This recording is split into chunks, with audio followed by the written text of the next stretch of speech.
Asosiasi Kota PSSI Palembang menggelar kongres luar biasa di akhir tahun 2024 dengan agenda pemilihan ketua dan anggota komite eksekutif. Dalam pemilihan ketua, Muhammad David unggul dengan 5 suara dari 9 pemilik suara, mengalahkan Arif Trianto Trenggono yang meraih 4 suara.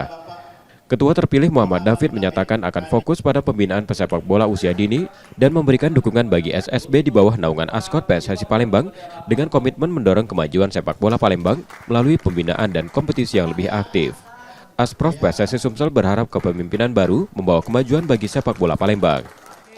Kita akan memberikan berupa bantuan dengan para SSB yang terdelegasi di PSSI dan juga melakukan event-event turnamen yang selama ini mungkin dirindukan oleh para SSB yang usia dini yang belum pernah terlihat selama Askot PSSI yang lain untuk melakukan turnamen di Kota Palembang.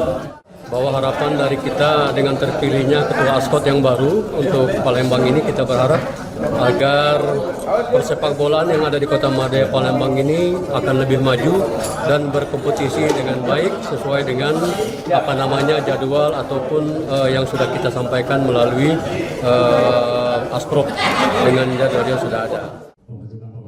Dengan terpilihnya Muhammad David sebagai Ketua Askot PSSI Palembang, harapan besar muncul untuk kemajuan sepak bola di kota ini.